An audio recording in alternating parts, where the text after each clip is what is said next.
Dia dipenjara sejak umur 13 tahun sampai umur 40 tahun dia masih di sana. Erik akan menjalani pembebasan bersyaratnya pada bulan Oktober tahun ini. Tapi dia tahu kalau banyak orang yang akan ngeri dan takut dengan kebebasannya. Semua berawal dari masa kecil yang selalu dibully. Halo sahabat YouTuber, apa kabar? Semoga semua baik-baik saja. Terima kasih sudah klik video ini.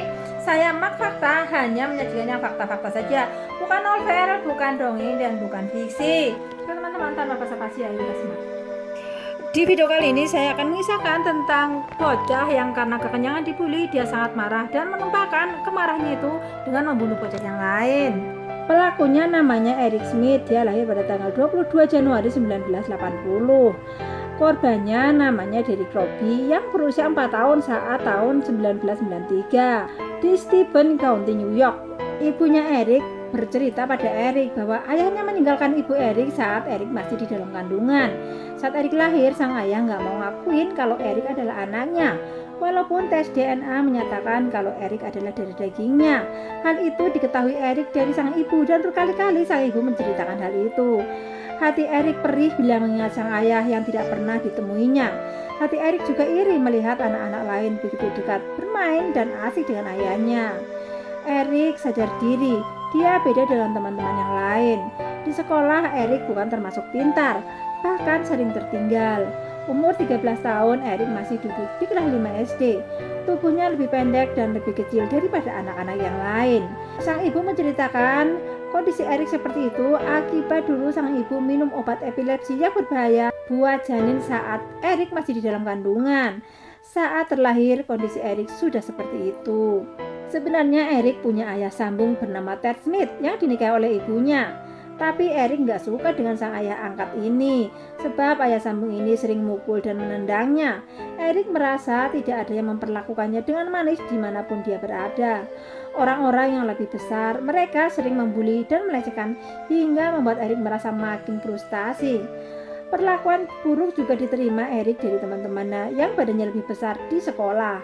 Mereka ngata-ngatain Eric karena telinganya yang rendah, kacamata tebal, rambut berwarna merah, tubuh kecil dan pendek, serta kulit yang berbintik-bintik. Dalam hati Eric selalu merasa terkucil. Rasa sedih, rasa kecewa dan marah membeku dalam hatinya. Kemarahan menumpuk dari hari ke hari, dari waktu ke waktu dalam dada Eric. Marah kepada ibu yang membuat dia terlahir seperti ini. Marah juga kepada ayah yang tidak pernah menginginkannya. Juga pada semua orang yang membulinya. Pada pagi hari tanggal 2 Agustus 1993, saat itu Eric berusia 13 tahun. Dia mengayuh sepedanya di sebuah taman menuju perkemahan musim panas tidak jauh dari rumahnya. Nah, saat di jalan, Eric melihat Robbie dan timbullah niat untuk melakukan sesuatu. Eric memancing Robbie ke area dan agak masuk ke hutan dengan alasan jalan lebih pintas menuju ke perkemahan. Awalnya Robbie ini gak mau sob, sebab ibunya sudah berpesan agar jangan mau diajak apapun oleh orang yang tidak dikenal. Tapi Eric merayunya. Jangan khawatir, kata Eric. Eric turun dari sepeda dan menuntun sepedanya itu masuk ke hutan.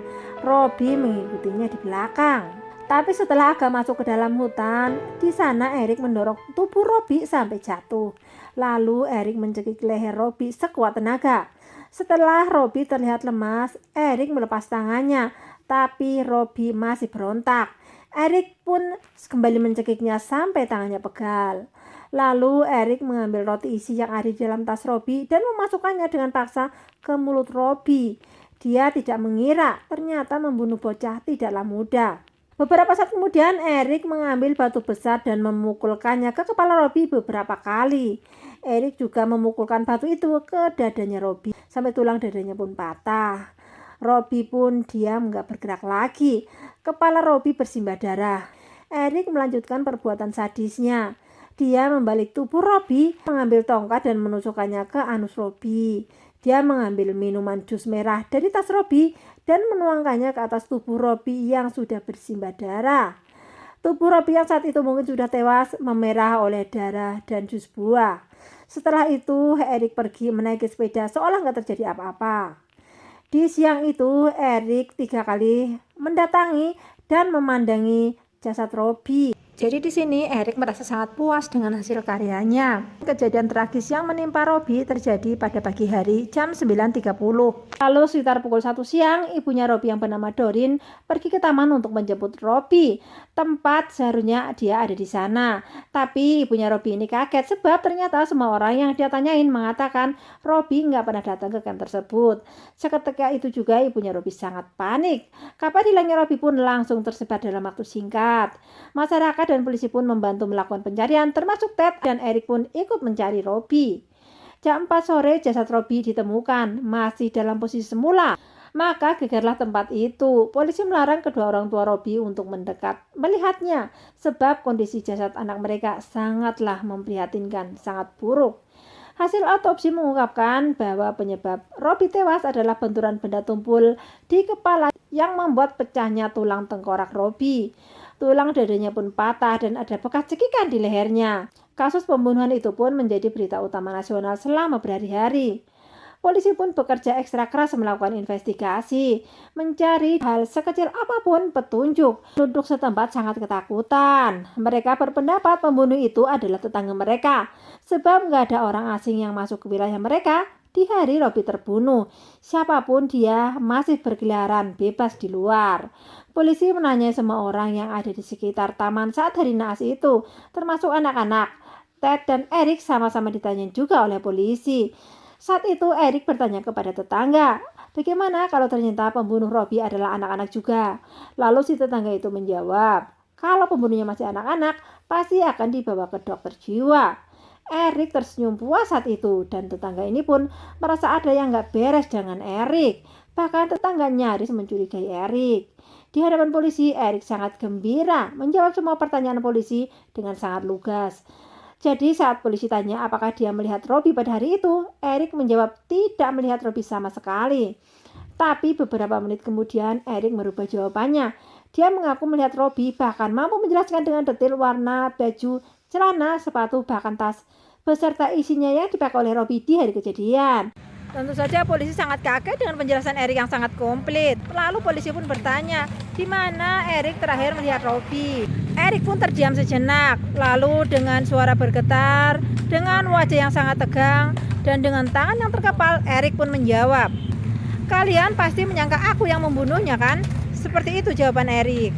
Ted Smith sang ayah yang tahu Erik begitu histeris langsung menenangkan Erik dengan memberinya jus kotak berwarna merah. Erik pun menerimanya, tapi bukan untuk diminum, melainkan langsung dibanting di lantai sehingga tumpahlah jus berwarna merah itu membasahi lantai. Polisi pun langsung mengira Erik pasti telah menyaksikan pembunuh menyiramkan minuman jus merah ke tubuh Robi. Keluarga Erik juga merasa ada yang disembunyikan oleh Erik Sob. Mereka menduga Erik diancam oleh pembunuh Robi agar tutup mulut. Tanggal 8 Agustus malam, Erik mengaku pada ibunya kalau dialah yang membunuh Robi. Sang ibu hampir gak percaya, tapi itulah kenyataannya. Malam itu juga mereka memberitahu polisi dan Erik langsung diinterogasi. Esok dan hari-hari selanjutnya, kasus ini menjadi berita besar-besaran di seantero New York. Sebab pelaku dan korban masih sama-sama anak-anak.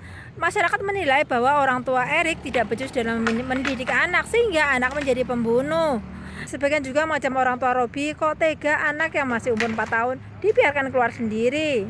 Erik didiagnosis oleh psikiater pertahanan dengan gangguan eksplosif intermittent, gangguan mental yang menyebabkan individu menjadi kasar dan tidak dapat diprediksi.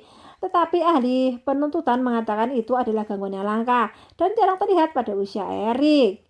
Erik menjadi pengujian sasaran medis di kedua sisi. Mereka memeriksa fungsi otak dan kadar hormon dalam tubuh Erik. Mereka menemukan sesuatu yang berbeda, tapi mereka tidak tahu apa itu. Pada tanggal 16 Agustus 1995, pengadilan menyatakan Erik bersalah atas pembunuhan tingkat 2 dan dia dijatuhi hukuman maksimal sebagai pembunuh remaja, yaitu minimal 9 tahun dan seumur hidup. Erik telah ditolak pembebasan bersyaratnya 10 kali sejak 2002 dan terakhir pada Januari 2020. Dia selanjutnya akan memenuhi syarat untuk pembebasan bersyarat pada Oktober 2021. Setelah sidang tahun 2012 yang gagal, Dewan Pembebasan Bersyarat mengutip kekhawatiran akan keselamatan publik dalam keputusannya. Pada sidang itu, Erik memberitahu Dewan Pembebasan Bersyarat bahwa dia nggak akan kembali ke Savona jika dibebaskan. Dia akan pergi ke tempat yang jauh, penampungan atau rumah singgah. Erik ditahan di fasilitas remaja selama 3 tahun dan kemudian dipindahkan ke penjara terbuka untuk dewasa muda. Erik dipindah terus. Jadi teman-teman, mulai sekarang stop dan jangan lagi membuli orang lain apapun alasannya. Sebab hal itu bisa mematahkan hatinya, menghancurkan hidupnya. Oke teman-teman, cukup sekian dulu video kali ini dan jangan lupa like, komen, dan subscribe. Bye bye.